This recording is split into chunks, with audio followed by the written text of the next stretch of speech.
Mistura pop, punk e um desenho animado? Hoje vamos falar de uma das bandas mais importantes do J-pop, que mudou pra sempre essa sonoridade e a visão que o mundo tem dela. E além do mais, que tem um desenho animado que deve ter marcado uma geração. Hoje a gente vai falar da banda Puffy.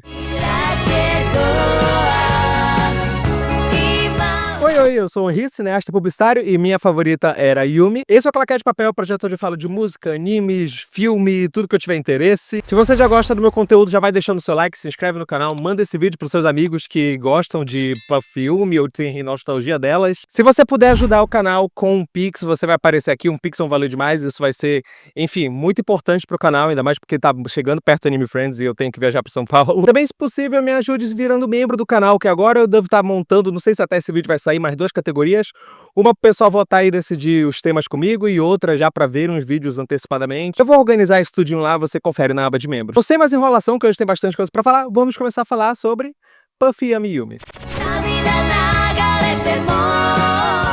Era o Japão nos anos 90. Lá surgia a banda Puffy. Ela era formada por Ami Onuki e Yumi Yoshimura. Mas a história da criação da banda eu acho que é bem curiosa e vale a gente comentar por aqui. Tudo começou quando a Sony Music Japan estava procurando novas artistas para lançar uma dupla pop. A Ami Onuki já fazia parte do selo Sony Music, que aconteceu quando ela fez uma audição com a sua antiga banda, Hanoi Sexy. E depois disso ela estava tentando uma carreira solo, mas ainda assim grande sucesso. Já a Yumi Yoshimura foi descoberta no meio de uma audição nacional de talentos promovida pela gravadora, a Shoto Sokomade Talent Search. Yumi e Ami se conheceram nos escritórios da Sony e depois se encontraram novamente em uma festa, basicamente por coincidência. Elas duas perceberam que tinham muito em comum e também não criam muito nas suas carreiras solo, então elas aceitaram talvez formar essa dupla lá que a Sony estava querendo montar. O produtor Tamio Okuda, ex-integrante da banda de rock Unicorn, foi convidado para compor e produzir o projeto. Ele ajudou as duas nessa grande união e ajudou a compor essa sonoridade descontraída, misturando pop, rock, punk e um pouquinho de garage.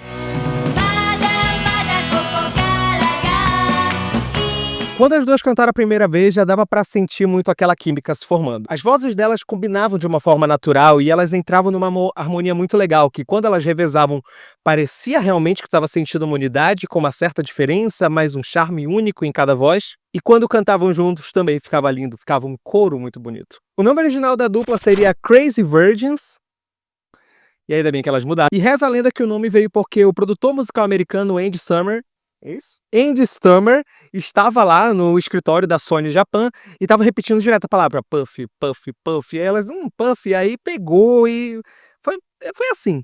Não sei como foi, só sei que foi assim. Tanto que até hoje o Andy é meio que reconhecido como o padrinho da Puffy. A dupla surgiu em 95, mas elas oficialmente começaram a lançar coisas em 96.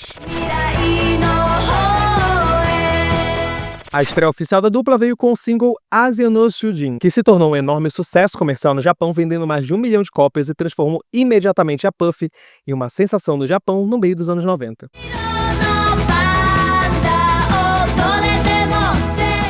Nessa música, elas enaltecem algumas coisas da Ásia como um todo. É quase uma música propaganda, mas ao mesmo tempo dizendo que elas fazem parte de uma nova geração que estão mudando o mundo.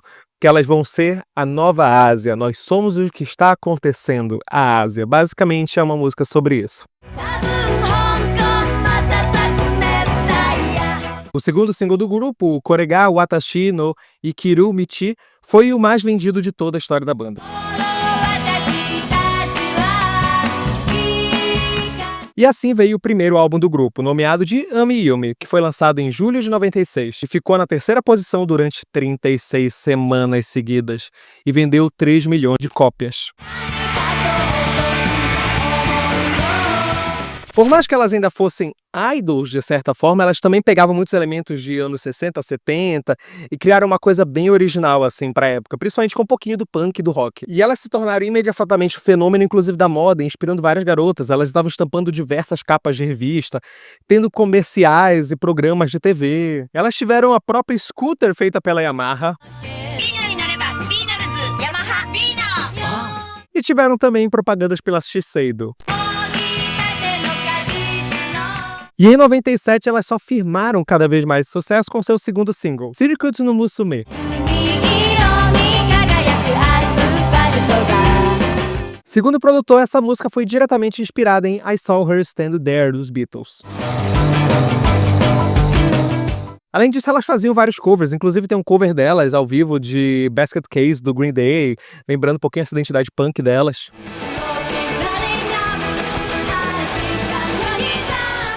Além do programa de TV que elas já tinham falando de música, elas depois tiveram um talk show chamado Pa Pa Pa Pa Pa Puffy, eu acho que era isso. Faltou algum pá? Que foi um talk show que durou dos anos 90 até o início dos anos 2000, assim, até 2002, se eu não me engano. Depois do lançamento do Circuit no Musume, veio também o single Nagashi no Mita Wataru, etc. Eu sempre vou deixar essas coisas na tela quando eu não souber falar direito.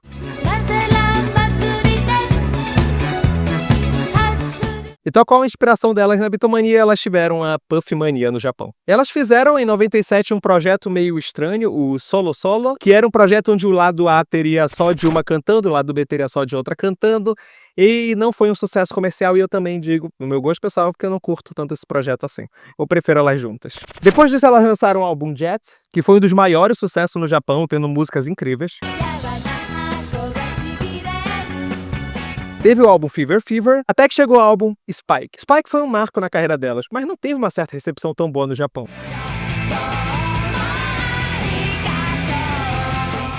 Porém, ele foi o primeiro álbum delas que foi programado para lançar nos Estados Unidos, inclusive com versões em inglês de suas músicas.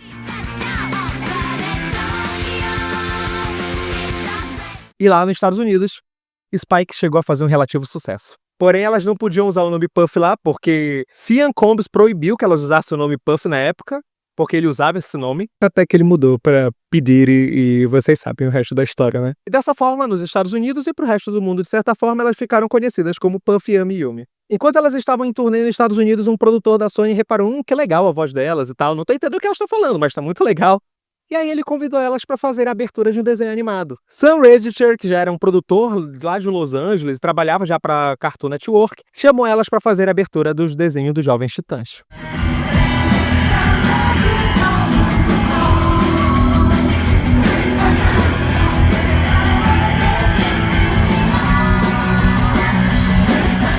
Elas gravaram o tema para a série, tanto em japonês quanto em inglês. Isso foi o primeiro pontapé para o seu próximo projeto, um desenho próprio. Sam percebeu que elas poderiam ter muita coisa para contar e que elas tinham uma imagem muito forte e resolveu fazer o desenho animado que a gente conhece, porque chegou a passar no Brasil, o Hi Hi Puffy Yami Yumi. O desenho chegou a ter 3 temporadas e cada episódio tinha 3 segmentos, 3 historinhas de 7 minutos aproximadamente, o que é bem estranho, porque são histórias muito rápidas e que não tem muito desenvolvimento, é quase uma sequência de sketch. Enfim, eu adorava quando era criança, mas eu preferi não revisitar, talvez, acho melhor deixar lá. Basicamente, o desenho era a história delas, só que extremamente exagerada. História delas entre aspas, porque assim, por mais que falasse de uma dupla, de músicas e tal, musicistas, elas não têm banda, elas basicamente tocam no desenho, enquanto na vida real elas não tocam, quer dizer, elas tocam, mas no show elas estão mais preocupadas em cantar e meio que alegrar o público. Então assim, eu não acredito que na vida real elas encontraram um pé grande, ou se perderam numa praia, ou a Amy se perde quando o relógio fica desalinhado, enfim, coisas de desenho animado. Eu acredito que um produtor delas deve ser bem carrasco, querendo muito dinheiro, mas não que nem o caso, que era o produtor do desenho animado. E vamos ser muito sinceros, vamos tirar a nostalgia um pouquinho de lado, o desenho não era tão bom assim. Ele não era nem tão bem animado, o cenário não era tão bem desenhado, em alguns momentos elas pareciam com 4 dedos, outra hora com 5. Eu descobri que o desenho chegou a passar na MTV Portugal, na MTV da Guiana brasileira, e como o desenho fez sucesso pelo mundo, elas cantaram o tema em inglês, em japonês e outros idiomas, como alemão e até mesmo português. E eu não entendia que isso estava em português quando eu via quando eu era criança. Já em 2007 é lançado o álbum Hit and Fun, que ficou na Oricon na 9ª posição por 6 semanas, e ele é um grande compilado dos sucessos da Puff. Como eu sempre digo, esses vídeos não são para falar de todas as músicas, porque elas lançaram bastante coisa, inclusive. Eu vou deixar tocar algumas das minhas favoritas, talvez, como por exemplo...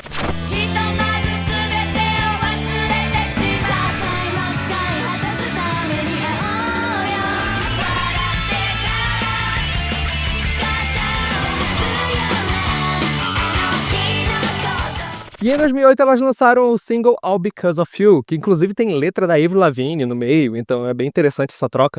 Como vocês sabem, a Avril Lavigne é louca pelo Japão, o que talvez redense o vídeo, se eu tiver paciência.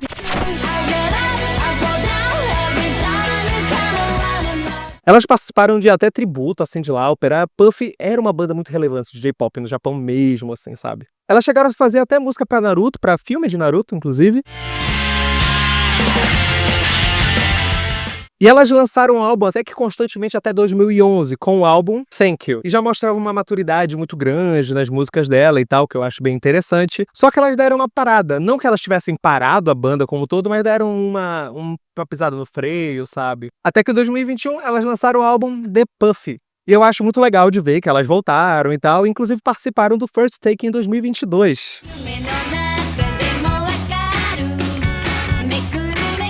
Se você quiser saber mais sobre o projeto First Take, inclusive eu tenho um vídeo aqui só sobre ele. A Puffy foi um fenômeno cultural no Japão. Todo com a questão dos desenhos, dos programas de TV, elas têm uma relevância muito grande. Elas quebraram o estereótipo só de idol com a ideia de atitude mais punk, um pouco mais pop também, e com uma certa fofura. Como eu disse, no desenho é bem estereotipado. Mas, ao mesmo tempo, é muito legal de ver que elas definiram essas personalidades para elas. O estilo musical da banda é classificado como música pop, mas com alguns elementos de rock, de jazz, uma vibe bem retrô, 70 e 60. Desde o começo, o diferencial da dupla era seu estilo reverente, essa energia autêntica, uma vibe muito anos 90, 2000 incrível, ela só a essência da moda japonesa dessa época, além de usar muitos elementos visuais retrôs e coloridos, que ajudou a criar uma identidade própria. Muito mais do que um desenho que chegou a passar na Cartoon ou no SBT, muito mais do que uma música para uma das maiores franquias da DC de desenho animado, Puffy foi um fenômeno cultural, uma banda incrível, e eu recomendo demais vocês conhecerem.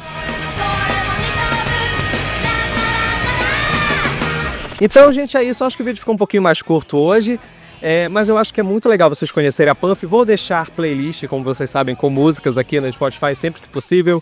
Deixo aqui no comentário fixado. Se você puder ajudar o projeto com desde R$1, que possível, com o Pix, vai ser de grande ajuda. Como eu disse, estou me organizando para New Friends, então esse canal está sendo a guilhotina para isso, sabe? Guilhotina não, guilhotina corta aí, uma manivela. Nossa. Também, se possível, se tornar membro, dê uma olhada nas opções de membro aqui no canal, isso vai ser de grande ajuda pro projeto. E se não for possível, tudo bem, deixe seu like, se inscreva no canal, mande para os seus amigos, isso vai ser de grande ajuda.